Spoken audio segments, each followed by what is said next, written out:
without your mind. You understand me? So let's be happy. Let's be sad. Let's be sick. And let's be cured at the same time. So that's what the topic of today is: curing dis-ease. Now we ain't talking about disease. You know, be like, you got a nigga, you got a disease. We ain't talking about disease. We talking about dis-ease, like the opposite of being at ease. Now we all know that tension is good at sometimes. Like when I'm ironing the clothes on the ironing board, I gotta pull the shirt out or the pants out. I gotta get that tension. You know what I'm saying? Iron that thing. But when you already stretch to the max, what's gonna happen when you stretch some more? Tear, rip. You know, it's simple. So we gonna fix that disease. Dis-ease. Using my lip. Disease today. You got disease.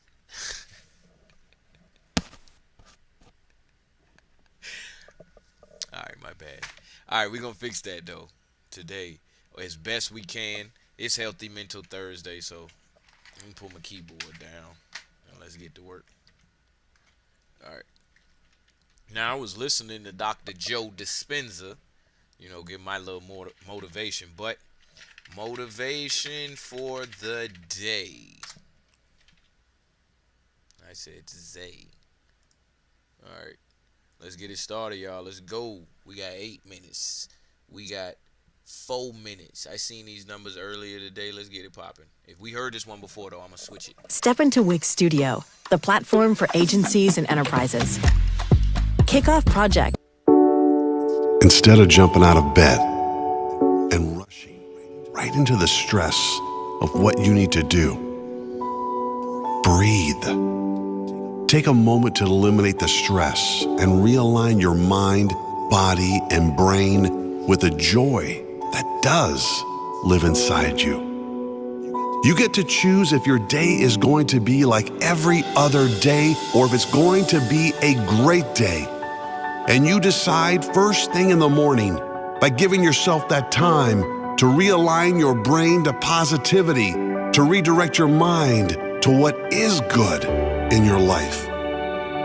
What is good in your life right now? Take a moment to think about it. Start your day with intention. Today, I will be present. Today, I will be kind. Today, I will be the example I expect of others. Today, I will give my all in every moment. It's all about intention. When you direct your focus to the good, you will see more good. If your focus is directed to the stress and struggle, you will see more stress and struggle. If you want to be really happy, give thanks. That's the secret. Happy people are grateful people. So spend time in gratitude. Spend time in intention and expectation for what a great day today is going to be. Feed your mind with something positive. Read or listen to something uplifting. Something that will grow your mind or spirit.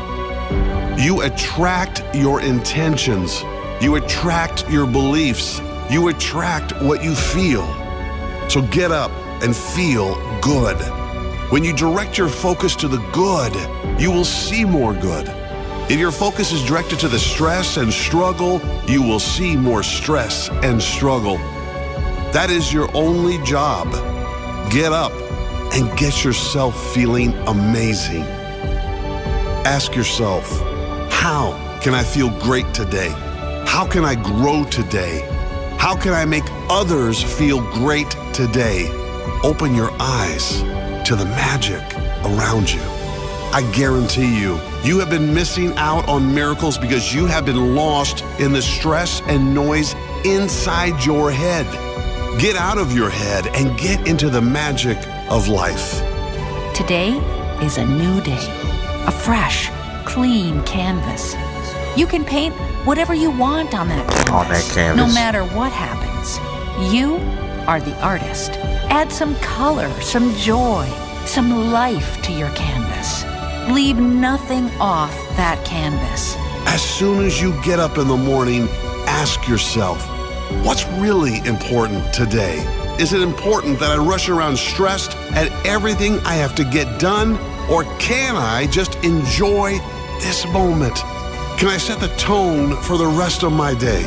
You decide what kind of day you will have, not what happens, but how you will respond to everything that happens. You can respond positively to any situation. Will you respond with presence? Will you see the good? Will you find a way around the obstacles? Will you write your own story, or will life write it for you?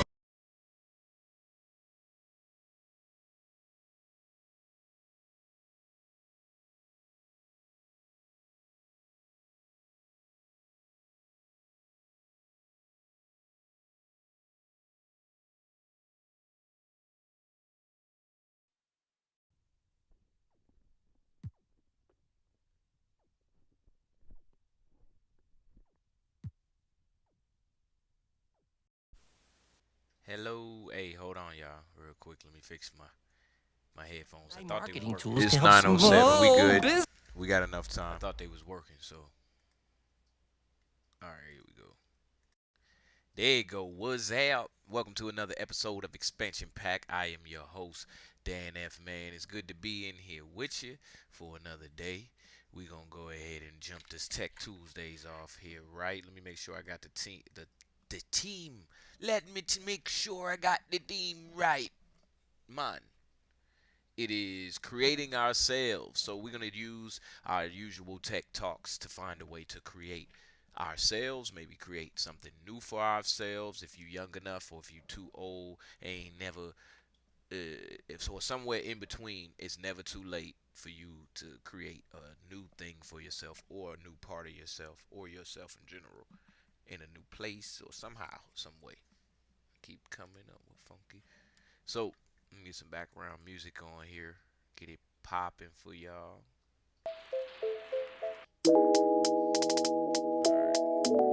So let's get it started. Our usual motivation gonna get us started for the day. Don't need much word about it. Just chill. We're gonna turn up. We're gonna be on fire for the day. For the rest of the day, you're gonna think about this motivation. So, all right, let's go ahead. Switch over to my main scene.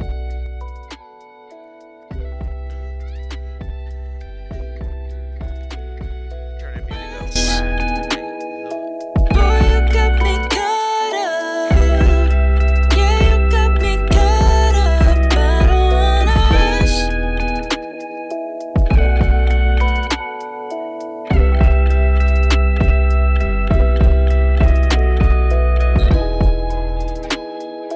got 8 minutes. We're gonna get started for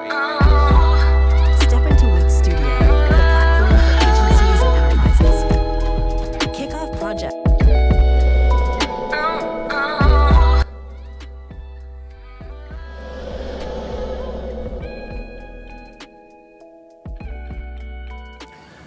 What is the most important thing in your life right now? You're alive right now, isn't it? Sadhguru, that's okay, Sadhguru, but I have a bundle of 1,000 rupees, Sadhguru, but I don't know where to go. That's fine, that is also important right now. But what is the most important thing right now? You're alive right now, isn't it so? Because you're alive, your family has become important, your money has become important, your country has become important, so many other things have become important only because you're alive right now. And this is the most important thing, that you're alive right now is the most important thing in your life right now. So, suppose tomorrow morning you wake up.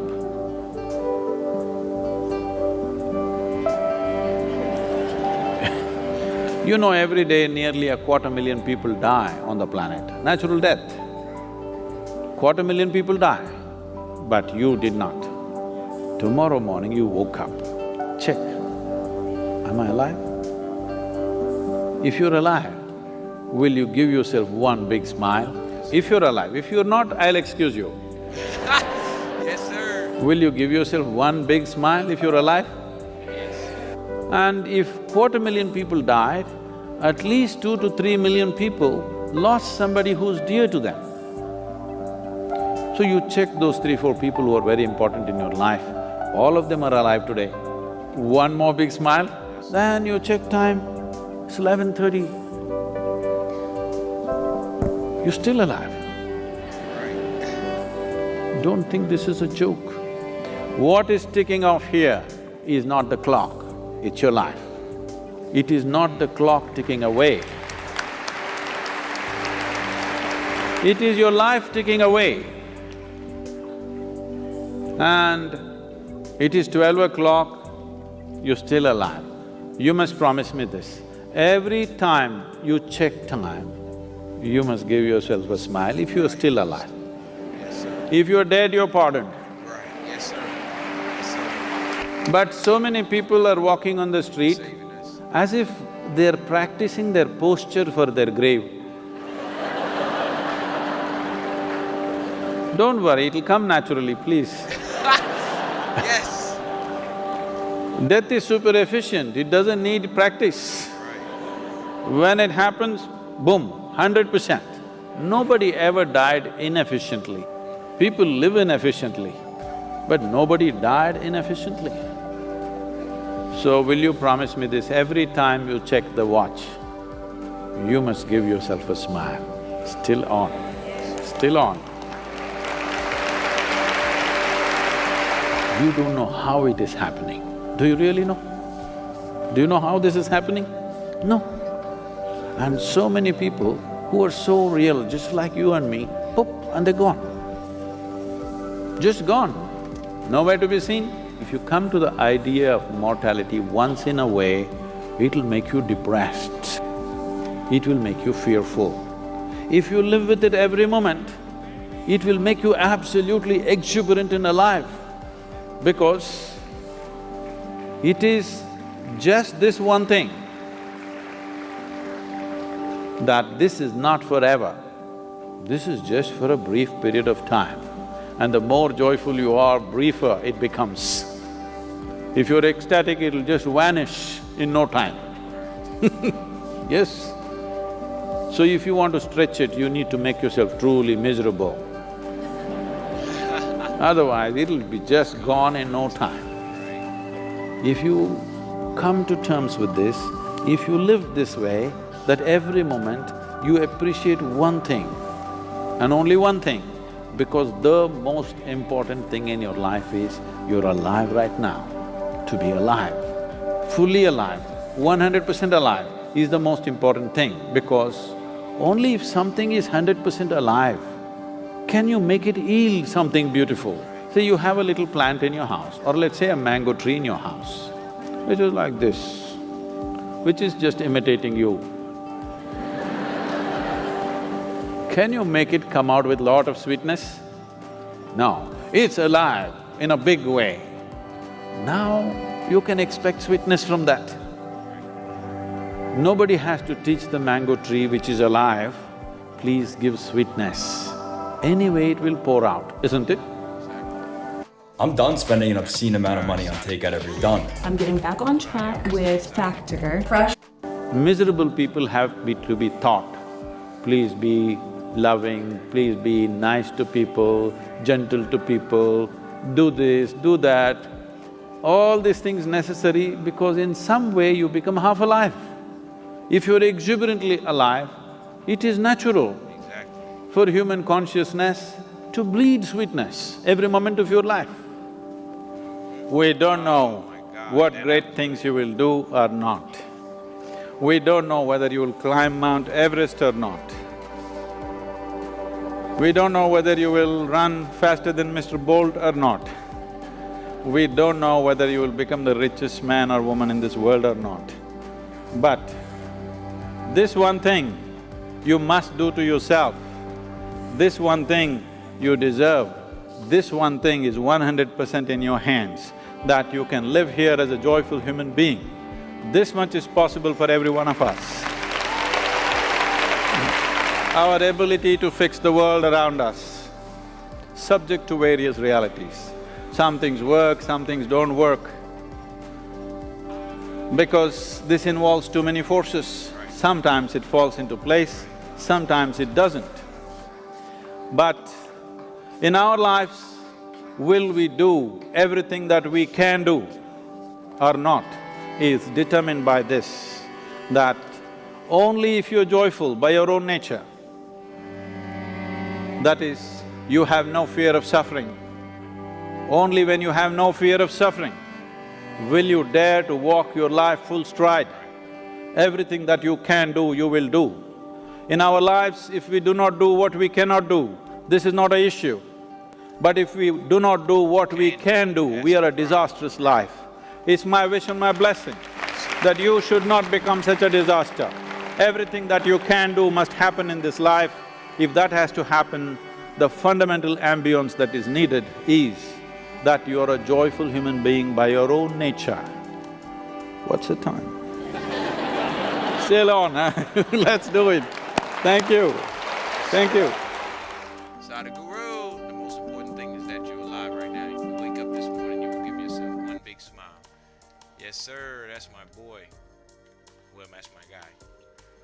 I'm trying to win this game too, right alongside this. So let me say something after Sadhguru real quick. I don't want to just run another video. So, I fully believe and feel that there's no way for you to destroy yourself. And I think that's what the kind of the wave we've been living on here as a consciousness for a little while now. And it kind of sucks because I grew up in it, and I wish that those that came before me could have defended against it. But it all in due time for everything, so it's not like we're missing something. I don't think we are. Like Sadhguru said, it's not time ticking away. It's not just the sun going around the earth. I mean, us going around the sun or whatever. It's your life ticking away. It's your life ticking away. And so that's not what you want to be doing, but you don't want to just let it tick away. You don't want to just and every day you're not grabbing something here in this reality. I heard somebody say, that was funny, I heard somebody say something in a video that I was watching the other day. They said that about gray hair. If you have gray hair, that's a sign that you're not coming back here no more. Like once you're done with this time, you're done. And a head full of gray hair or beard, whatever, is you're done here in this reality or this world or this life or this dimension, however you call it now. I won the game too, by the way. I should have put it on the screen. But I say that because imagine someone who's here right now. Imagine a baby. Let's talk about a baby real quick. Babies, they'll always say, oh, baby here before. What does that mean? If we cannot attach something more to ourselves than just a body, we are not just our bills we gotta pay, the rent due, and shoes on our feet. We not just that. If you can say the little baby done been here before, if he done been here before, where is his money? Give me some of the money he saved up in the past life. He ain't got none. I'm taking care of him. Okay, well, shut up. He ain't been here before. But we can see that they have. And so, I don't know about you, but there is more to this. I don't know what you believe in. So let's watch one more little thing over here. Matthew. Is that Matthew? Let's listen to Matthew real quick. Matthew gonna tell you something. I'm going to talk to you about some things I've learned in my journey. Most from experience, some of them I heard in passing, many of them I'm still practicing, but all of them I do believe are true. Life is not easy. It is not. Don't try to make it that way. Life's not fair. It never was. It isn't now, and it won't ever be. Do not fall into the trap, the entitlement trap, of feeling like you're a victim. You are not. Get over it and get on with it. So the question that we got to ask ourselves is what success is to us. What success is to you. Is it more money? That's fine. I got nothing against money. Maybe it's a healthy family. Maybe it's a happy marriage. Maybe it's to help others, to be famous, to be spiritually sound, to leave the world a little bit better place than you found it. Continue to ask yourself that question. Now, your answer may change over time, and that's fine. But do yourself this favor. Whatever your answer is, don't choose anything that will jeopardize your soul. Prioritize who you are, who you want to be, and don't spend time with anything that antagonizes your character. Yes, sir. Yes, sir. Be brave, take the hill, but first answer that question, what's my hill? So first, we have to define success for ourselves. And then, we have to put in the work to maintain it. Take that daily tally. Tend our garden. Keep the things that are important to us in good shape. Where you are not is as important as where you are. It is just as important where we are not as it is where we are. Look, the first step that leads to our identity in life is usually not, I know who I am. I know who I am. That's not the first step. The first step's usually, I know who I am not. Process of elimination. Defining ourselves by what we are not is the first step that leads us to really knowing who we are. You know that group of friends that you hang out with that they really might not bring out the best in you? You know, they gossip too much or they're kind of shady. They really aren't going to be there for you in a pinch. Or how about that bar that we keep going to that we always seem to have the worst hangover from? Or that computer screen, right? The computer screen that keeps giving us an excuse not to get out of the house and engage with the world and get some real human interaction. Or how about that food that we keep eating? Stuff that tastes so good going down, it makes us feel like crap the next week. We feel lethargic and we keep putting on weight. Well, those people, those places, those things, stop giving them your time and energy. Just don't go there. I mean, put them down. And when you do this, when you do put them down, when you quit going there, and you quit giving them your time, you inadvertently find yourself spending more time and in more places that are healthy for you, that bring you more joy. Why? Because you just eliminated the who's, the where's, the what's, and the when's that were keeping you from your identity. Look, trust me, too many options, I promise you this, too many options will make a tyrant of us all. All right, so get rid of the excess, the wasted time. Decrease your options. And if you do this, you will have accidentally, almost innocently, put in front of you what is important to you by process of elimination. Knowing who we are is hard. It's hard. Give yourself a break. Eliminate who you are not first, and you're going to find yourself where you need to be. Instead of creating outcomes that take from us, let's create more outcomes that pay us back, fill us up, keep your fire lit, turn you on for the most amount of time in your future. We try our best, we don't always do our best. Well, architecture is a verb as well. And since we are the architects of our own lives, let's study the habits, the practices, the routines that we have that lead to and feed our success, our joy, our honest pain, our laughter, our earned tears. Let's dissect that and give thanks for those things. And when we do that, guess what happens? We get better at them, and we have more to dissect. Be discerning. Choose it because you want it. Do it because you want to. We're gonna make mistakes. You gotta own them. Then you gotta make amends. And then you gotta move on. Guilt and regret kills many a man before their time. So turn the page, get off the ride, You are the author of the book of your life.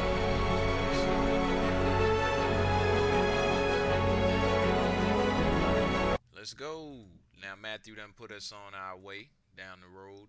Now what I was saying in after our first motivation from Sadhguru is just create yourself. It is your time to create yourself. Don't wait. I don't wanna talk on the message before I get to the message. But that is our topic for today, and we're gonna use some of the stuff that we know that we can do as far as innovation wise on our Tech Tuesday here today to help us recreate or create ourselves, whatever part of it that we want to do. So let's see how to create yourself.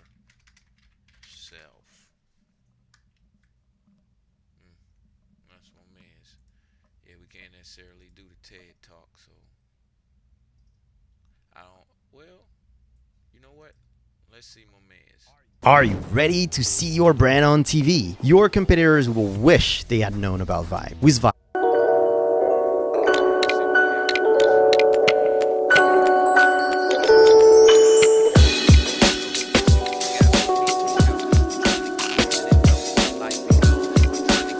I had a coaching client last year say something that was incredibly wise. When he hired me, and in other words, I took him on as a coaching client, he said, "You know, Alex, the reason that I wanted to be your client is because I want to be where you are in a few years, and I know you did not get there by accident. You designed your life." And I thought that was extremely wise and spot on, because the thing is, so many of us wake up when we're 20 or 30 or 40 or 50 and realize we don't even know why we got here or how we're here. And we know for sure that this is not where I wanted to be, where we wanted to be years and years ago. Now in this video, I want to share my personal process I use for not only scripting the direction of your life, but how I reinvented my own life and consciously created it from 26 until 30.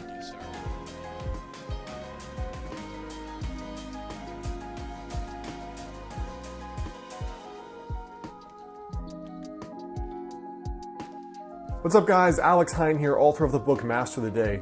Now in my own life here, really I think that designing your life and making it go forward in the direction you want it to go forward has three parts.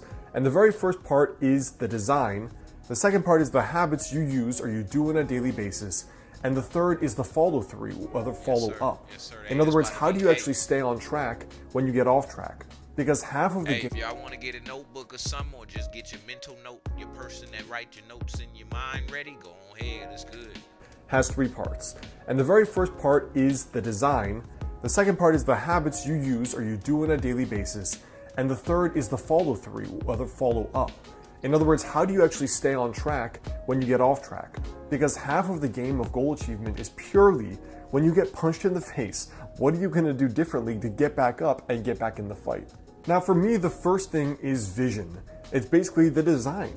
You know, if you just sit down for a day, you pour a coffee, you get out a piece of paper, and you write down what would be the coolest thing that could happen over the next 5 years in my life.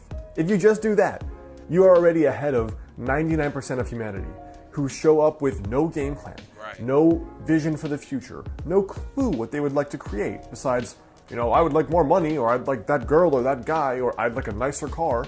There's almost no consciousness or conscious energy given to thinking about what do I want to build in the future? Like what consciously and concretely do I want to improve? So for me, the way that I do that is, first of all, I have a journal where I'm regularly writing down updates for the kind of life that I want to build. You know, it starts with the vision, which makes me think of the fact that the skyscrapers of New York started with a picture in somebody's head. And so did spaceships. And so did curing a difficult disease.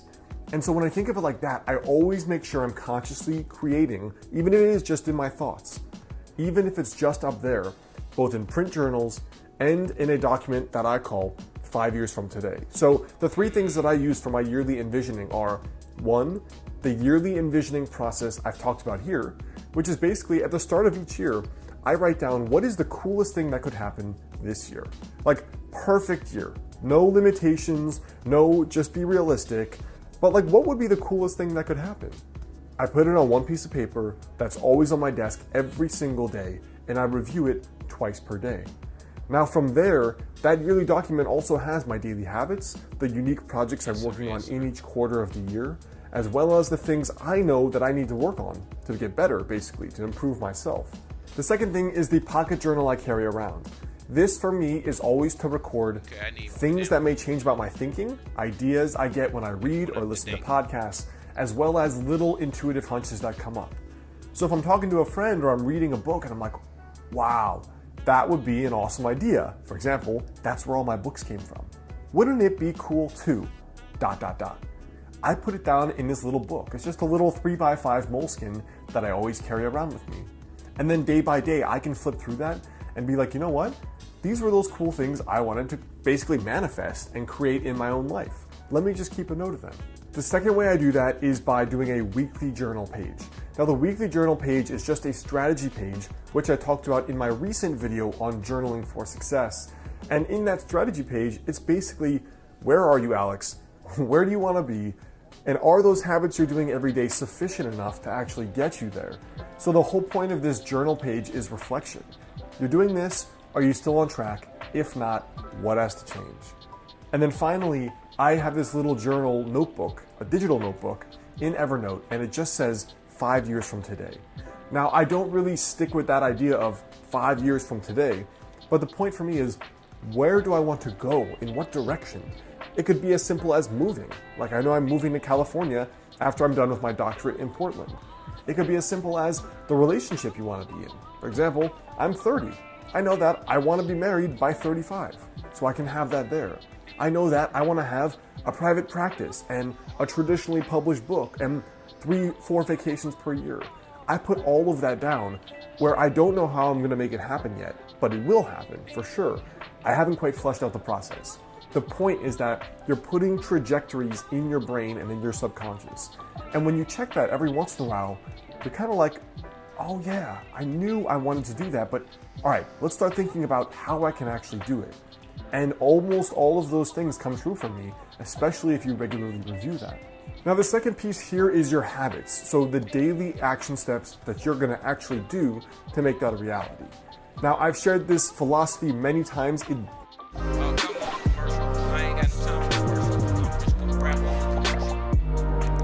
Makes up the bulk of my book, Master the Day. But the point is that you think about the goals you want to reach, and then you have to break them down. Forget the goal, but break it down into a daily habit. So with fitness, you forget losing 30 pounds. The habit is cook every day, go to the gym 20 minutes a day. You want to write a book, you forget having written a book, you put down the habit, write 500 words a day. You want to be in an amazing relationship in 2 years? You forget that goal, you put the habit, I'm going to go out to 4 events where I might meet like-minded people. And that's your daily habit. So you bring it back to, what do I have to do today? Now the way I track that is a combination of ways. So not only in that yearly visioning document do I put that, I also record it in Evernote. And the reason I do that is because every Thursday, I have a 30 to 45 minute mastermind call. Now I've had a personal mastermind for over 4 years now, every single week. And it's basically started when I started my business because that was so difficult for me. But it progressed to, like, are you happy? Are you building the life you want? Is your ladder up against the right wall, as the saying goes? Because you might climb the ladder of success and realize you climbed the wrong ladder and you're not where you want to be. So it's also about conscious goal setting and being crystal clear on the path forward, making sure you're going down the right path you want to be down. So I actually have a maximum of 3 goals per year and then 3 habits per goal. For example, the goals are often much more complex than you think. Like, let's say you've only been sleeping 5 hours a night. Well, your daily ritual may have to be, I'm going to disconnect from the computer at 11, I'm not going to have coffee after 5, and I'm not going to stress myself out with homework or with work after a certain time. It may take a few habits. Just like doing well in school or high performing at your work may also be more than one habit. It may mean I'm going to study this study strategy every day and apply that. Or I'm going to do an extra 1 hour of work per day or self-study or something else. The way that I personally do it is just 3 habits per actual goal. And those I track in a weekly scorecard document, which is, these are the 3 things Did I do them Monday through Sunday? And then when I get to my Thursday night mastermind, we all get on the phone and I basically give a report. I did this 50% of the time, 90% of the time. This is what didn't work. This is what I have to improve. And then the third part for me about consciously designing your life and going forward is really just two things. It's the follow through to make sure you actually do these things. And then number two, it's following little intuitions about when you have to pivot. So the way I keep the follow through going is every night I do a little master the day journal page. The journal's not out yet, but I still have a print kind of document that I use for tracking, did I do this? Where do I have to improve myself? The Thursday mastermind, which is a 45-minute call, we use Uber Conference for free. You could do the exact same with a few of your friends or people online. My very first mastermind was totally online people I had met that were other internet entrepreneurs. Now from there, I have the Thursday mastermind, I have the weekly strategy journal page, and I have my daily habit tracking. And besides those three things, all I do is carry around that little pocket moleskin journal I told you about, because then I feel like if something doesn't feel right at all, like you're off track, you don't like this job, you're dating someone and you realize something's not right, I write down the intuitions because I can't always consciously articulate the next move. Sometimes it's easy, I want to move to California. Other times it's not. Do I stay in this relationship? Is this business still what really excites me? Am I proud of all the work I've created? Those are things that may be better governed by your intuition and better understood. So I just keep a log of all the little intuitive impressions, and then I systematically explore them more, and then I take time to just go through them and see what's behind them and unpack them. So I hope that helps you guys. That's a little bit about my process for consciously scripting your life, which has been my whole shtick for a while. And that's really the thing that made the biggest difference for me going from 24 or 25, where I had done nothing impressive with my life, very average student, hadn't done much besides traveled, to now really contributing and producing a lot and having had a productive life the last 5 or so years. Now, before you go, I want you to leave a comment there below. Let me know for you, if you could consciously script your life, what would be the first thing you think is important? Hey guys, well, one of the things that goes along with being in sage mode, like I talk about here, is being calm and being sage. Now, the biomat is a pad you can... So, what he was just talking about is very, very, very, very, very intriguing to me, because consciously scripting your life is why I'm writing now. Ain't no guessing. Get that shit out of here. Let me let y'all see this game this time. Ain't no guessing on that. It ain't about if it works or not. It works. Of course it works. What do you mean does it work? Now, can you read, can you write is the question. Can you articulate or translate your thoughts into words? Because if you can, and you can at least, pick up a paper, you ain't got or pick up a pen and some paper and write, then you have the first steps. That is the first step. So let me take it back for a second. When America first started, they didn't teach everybody everything. And it's not just America. It's people, human beings, didn't teach every other human being every single thing. And the reason this was is because of what I'm saying right now. So if you know how to take and translate your thoughts into this reality right here through the form of writing them down, through communication that's not verbal, it's written, you can do that with your team. You can put this life together. If you are stripped of that, you ain't putting nothing together. Not in my world, because I write everything here. And it's unfortunate, but that's how it goes. Now, I'm winning right now, so let's keep on winning right now. And as I'm talking, so like I said, in years past of the human existence, humans weren't giving everybody everything. And that's unfortunate. But now that we have everything, as in we can write stuff, we can speak, we have a language, we can take dirt We could take some sand outside with a stick and write, and take what's in our brain, in our thoughts, and put it here in this reality. Oh, come on, I gotta hit that. That right there is a powerful skill. See, I done started off with some simple thoughts here in this world that have empowered me beyond anything that I could have ever imagined. And they were simple. They weren't these grand thoughts. They were just simple thoughts. That's it. All right, now, I'm not going to make y'all watch this whole entire game. Oh, I stopped him. Hey, I'm not going to make y'all watch this whole entire game. Let's get some more of this goodness. She look good. Let's go ahead. To be so for real, last year was kind of a lot for me. I was just feeling kind of like burned out and stuck. At some points, I struggled to see things getting better. So I made a hard decision to take a step back from some things and to just really work on my mental health. And Lately, I've been thinking about the importance of safe spaces, what a privilege it is to have them, and how it's not until you've truly experienced being in one that you realize all of the times that you are not. A lot of the changing or the cleansing of my subconscious mind has resulted in me doing the work of taking me back to different scenes in my past, and it's usually the most uncomfortable scenes of my past, and seeing those scenarios from this level of consciousness that I have right now, and energetically holding space for that version of myself to promote healing.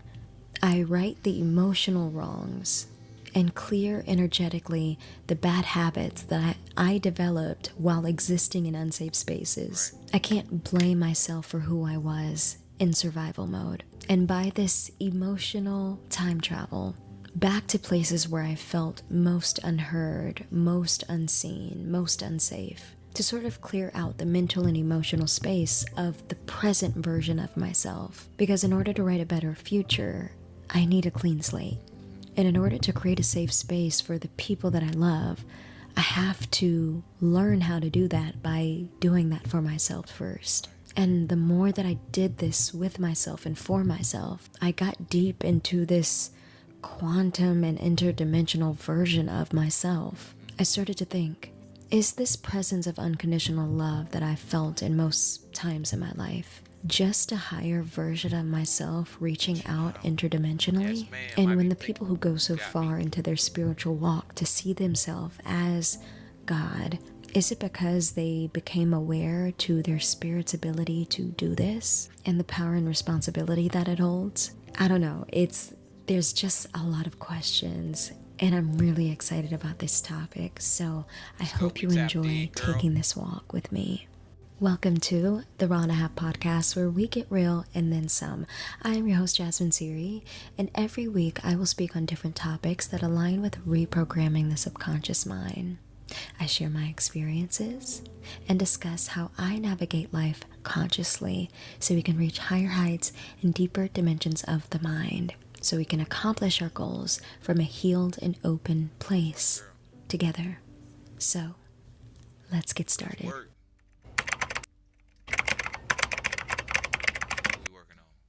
So, we have to state the obvious. Not every space will be a safe one, and that's okay. When I won't say younger, I'll say when I was less aware, in the face of difficult topics or experiences that I had, I always wanted to talk about it, and this didn't serve me well at all. Because I was so willing to talk to anyone who would listen, assuming they had good intentions, I was so desperately needing to be heard. It always came around to bite me in the ass, because it wasn't what I was saying, it was who I was saying it to that left my feelings unsafe.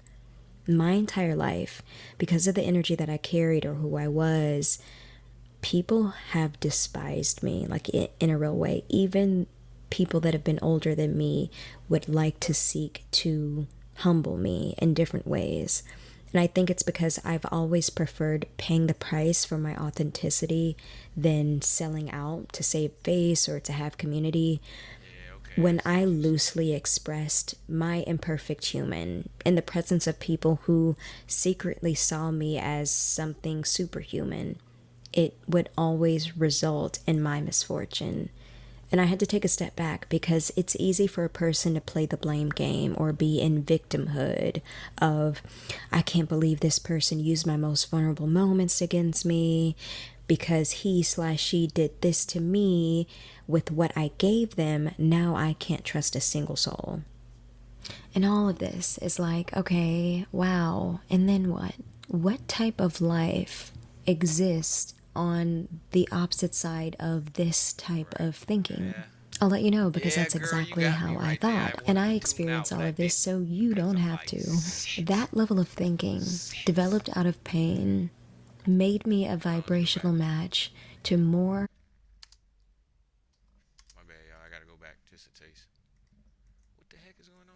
situations and scenarios where I experience the same exactly the and then what? What type of life exists on the opposite side of this type of thinking? I'll let you know because that's exactly how I thought. And I experienced all of this so you don't have to. That level of thinking, developed out of pain, made me a vibrational match to more situations and scenarios where I experience the same thing, just in different variations. Sometimes I was on the opposite end of someone else's pain. I'm pretty sure there were a lot of times that I was unaware of that I made other people feel unsafe. Because any person who goes the route of playing the victim is underdeveloped. And the lack of knowledge learned from being in those situations where I was hurt resulted in me hurting people in the same way that I've hurt it. So we just continue the cycle until we take back our mind. Here's where we make a difference. Realize that the situation in our lives that teach us to have caution are to help develop discernment, not to force us to live in fear. So let's rewind. Instead of taking the easy route into victimhood, of experiencing my vulnerability be used against me, I take full responsibility for the things that I shared. Everything that came from the heart was my truth, and it doesn't bring me shame when my truth is in the presence of people who do not align with it or with me. I now know that the person I express my heart to is not responsible for my feelings, and I now experience the gift of discovery of their heart's true intentions to make a better judgment of my surroundings. When I'm brave enough to express my truth, more truths come to me, even those that disappoint me. And I am okay and much better now from receiving that knowledge. And maybe this conversation was meant to be had through meditation or some other professional, or really just with myself. Because the person that was unaware with what to do with my truth or my feelings never really had the power to change them or my circumstances in the first place. And I'm thankful for everything that I know now, because I can kind of see past that situation to not only service myself when I'm in situations where I feel safe, but I'm able to be a better safe space for the people that I love, because I know what it feels to not have that. You know what I'm saying?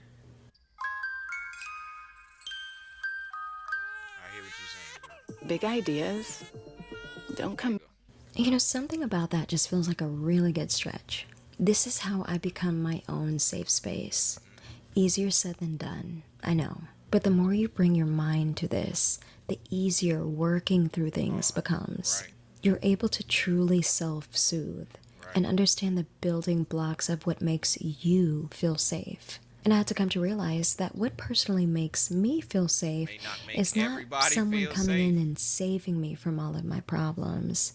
But if they can listen, or just give me really great insight and feedback, or some tools on ways that I can still feel like a safe space even when I am alone, that to me is a little bit more resourceful. And that's the level of help I wish to be, and that I wish to give the people that I care about and the people that listen to me.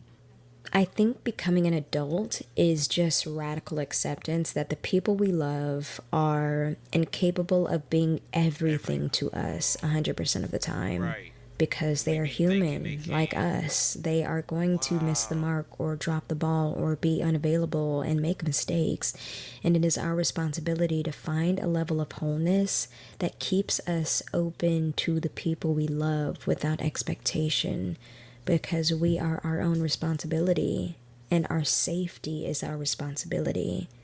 In my familiar relationships, there were ways I wish certain people showed up to create more of a safe space for me, but I had to realize they couldn't be something they never had or have never seen. When I started to live on my own and I had a choice, it was either take on the characteristics of the people I've always known and adopt certain victimhoods or different emotional manipulative tactics, or change the plot and see it from a different angle and maybe develop a different life. Because even though something was familiar to me, it didn't mean it resonated with me and my spirit well, and it usually never did. And usually sometimes when you're the black sheep of your family, it takes you kind of going out on your own to build this branch in your entire family tree of different ways of being, different ways of growing. And if you're someone that calls yourself a black sheep, or you're just brave enough to live out authentically without, feeling the shame that maybe your family may make you feel for just not aligning with how they live their lives, I mean, it's such an interesting journey. You are doing more for your family by stepping out and doing something different from what they've ever seen. But moving on, the same things would apply for my romantic relationships. Not only was there a hint of emotional manipulation through the victimhood I had adopted, I also had this layer of wanting my partner to heal and fulfill the space that having an absent father made. This was a space that no one on earth could fill, but because I was looking for something in men that I never even saw before, there was this level of sabotaging and destroying that I brought into some relationships.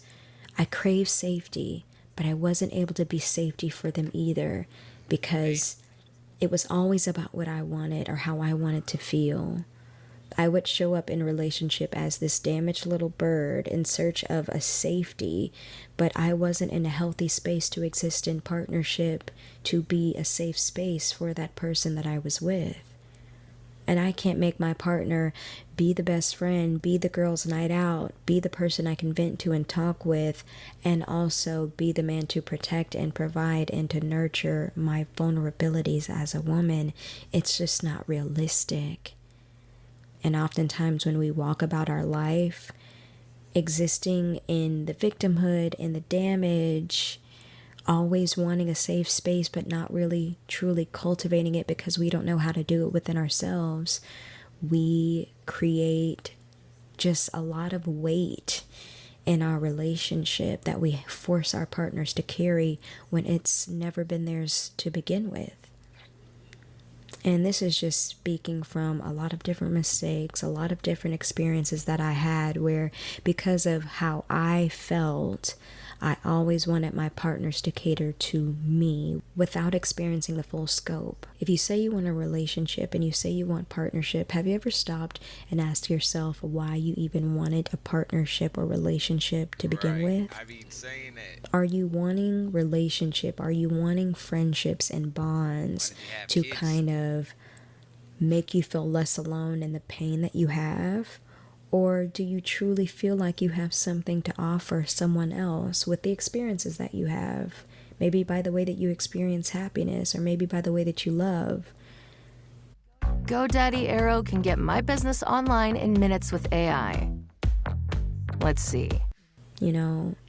I think it was very childish for me to assume that a person is going to come into my life, or the people outside of me were going to come in and fix these different parts of me.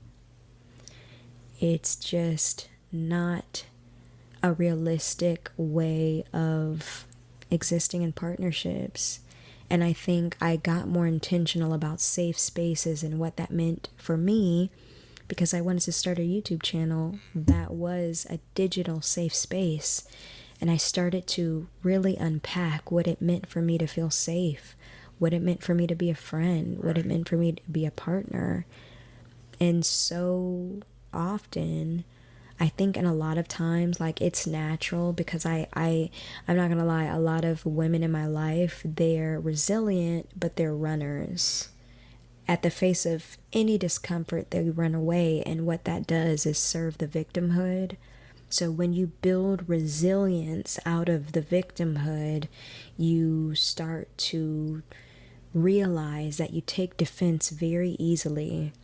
And when I did that, I did not experience a lot of growth. And now I'm kind of slowly working on slowing myself down when I'm in, conversations with my partner, and I'm actually listening. I'm listening not to play the victim. I'm actually listening to understand the person. I'm able to say, like, oh, okay, I only see things from my side. I didn't see it from the way that you did. And because I now see it from a full scope, I realize that I'm now on the defense, I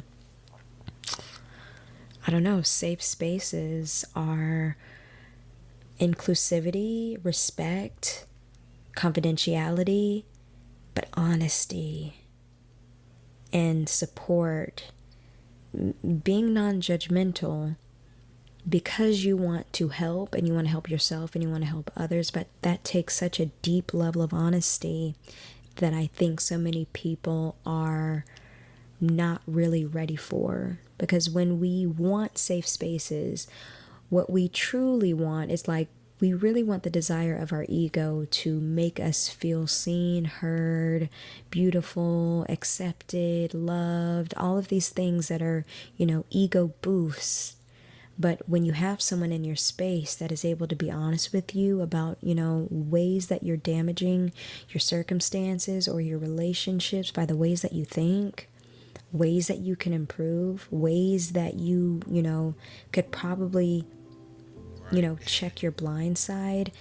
I think if I can really, like, lay this out plainly, a safe space to me is someone noticing my blind spots, someone who loves me enough to say, yeah, but what about this? It's like, I see that you're doing this thing, but because I love you, I'm in your corner, and this is also what I see too.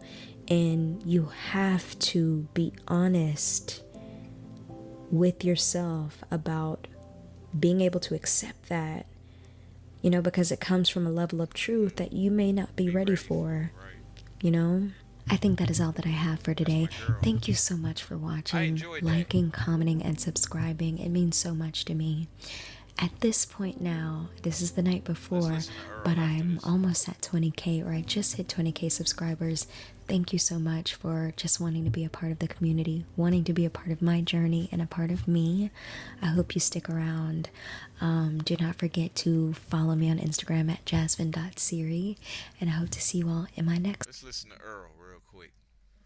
Earl gonna give it to you. If you ain't know Earl, Earl gonna give it to you.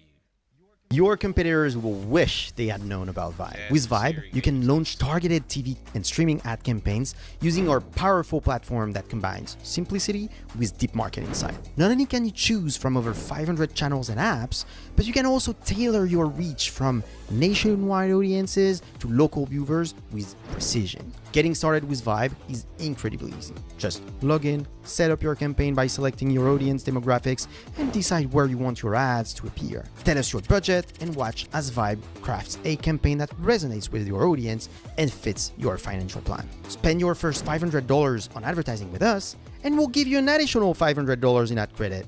That's right, double the impact for your initial investment. In just a few quick steps, you'll have everything you need to make your brand a star on the screen. Don't just advertise, dominate with Vibe.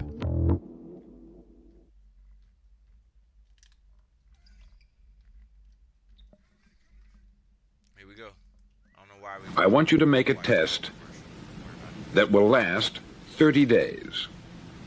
Now, it isn't going to be easy. If you'll give it a good try, it will completely change your life for the better. Back in the 17th century, Sir Isaac Newton, the English mathematician and natural philosopher, gave us some natural laws of physics which apply as much to human beings as they do to the movement of bodies in the universe. Now, one of these laws is that for every action, there is an equal and opposite reaction. Simply stated, as it applies to you and me, it means we can achieve nothing without paying the price. The results of your 30-day experiment will be in direct proportion to the effort you put forth. To be a doctor, you must pay the price of long years of difficult study. To be successful in selling, and remember that each of us succeeds to the extent of his ability to sell, selling our families on our ideas, selling education in schools, selling our children on the advantages of living the good and honest life, selling our associates and employees on the importance of being exceptional people, to, of course, the profession of selling itself. But to be successful in selling our way to the good life, we must be willing to pay the price. Now, what is that price?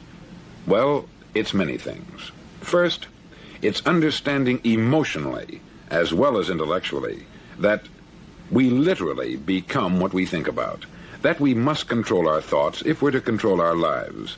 It's understanding fully that, as ye sow, so shall ye reap. Secondly, it's cutting away all the fetters from the mind and permitting it to soar as it was divinely designed to do. It's the realization that your limitations are self-imposed and that the opportunities for you today are enormous beyond belief. It's rising above narrow-minded pettiness and prejudice.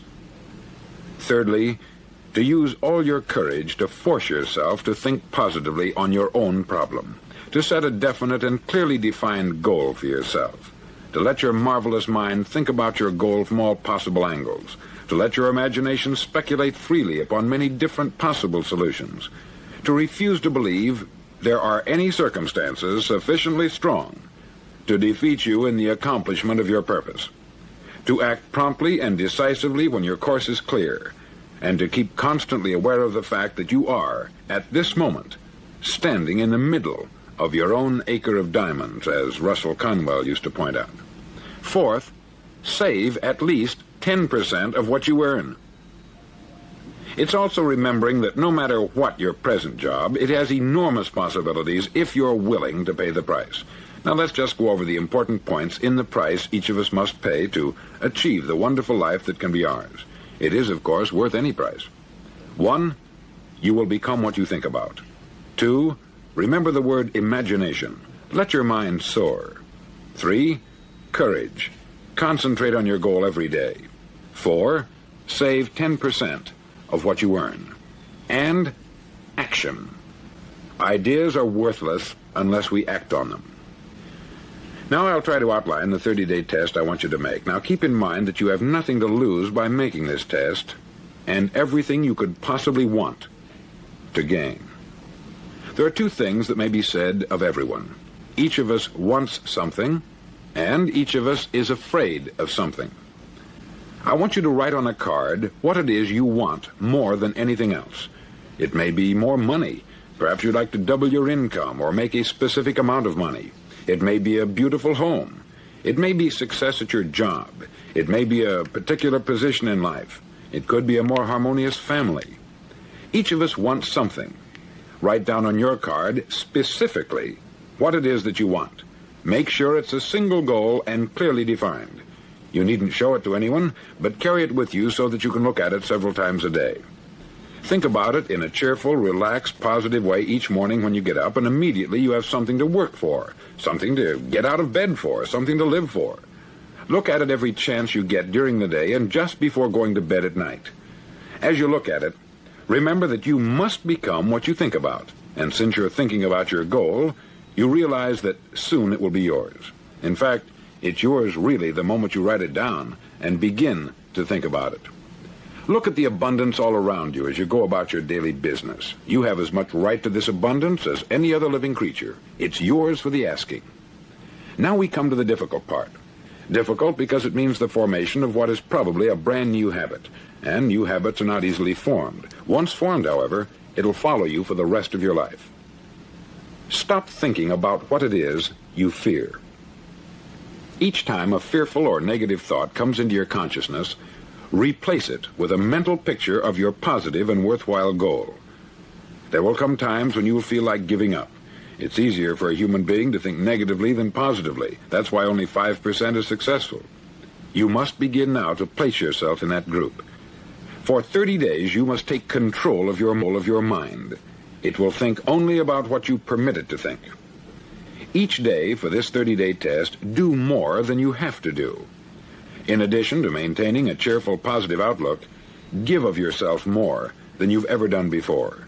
Do this knowing that your returns in life must be in direct proportion to what you give. The moment you decide on a goal to work toward, you're immediately a successful person. You're then in that rare and successful category of people who know where they're going. Out of every 100 people, you belong to the top 5. Don't concern yourself too much with how you're going to achieve your goal. Leave that completely to a power greater than yourself. All you have to do is know where you're going. The answers will come to you of their own accord. Remember these words from the Sermon on the Mount, and remember them well. Keep them constantly before you this month. Today I'm using Upwork to hire a WordPress developer. I'm going to try using Upwork AI. It's great that you can just write a couple sentences. Of your test. Ask, and it shall be given you. Seek, and ye shall find. Knock, and it shall be opened unto you.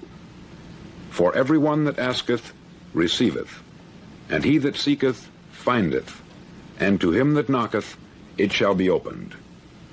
It's as marvelous and as simple as that. In fact, it's so simple that in our seemingly complicated world it's difficult for an adult to understand that all he needs is a purpose and faith. For 30 days, do your best. If you're a salesman, go at it as you've never done before, not in hectic fashion, but with the calm, cheerful assurance that time well spent will give you the abundance in return you deserve and want. If you're a homemaker, devote your 30-day test to complete giving of yourself without thinking about receiving anything in return, and you'll be amazed at the difference it makes in your life. No matter what your job, do it as you've never done it before for 30 days. And if you've kept your goal before you every day, you'll wonder and marvel at this new life you've found. Dorothea Brand, outstanding editor and writer, discovered it for herself and tells about it in her fine book, Wake Up and Live. Her entire philosophy is reduced to the words, act as though it were impossible to fail. She made her own test with sincerity and faith, and her entire life was changed to one of overwhelming success. Now you make your test for 30 full days. Don't start your test until you've made up your mind to stick with it. You see, by being persistent, you're demonstrating faith. Persistence is simply another word for faith. If you didn't have faith, you would never persist. If you should fail during your first 30 days, by that I mean suddenly find yourself overwhelmed by negative thoughts, you've got to start over again from that point and go 30 more days. Gradually, your new habit will form until you find yourself one of that wonderful minority to whom virtually nothing is impossible. Don't forget the card.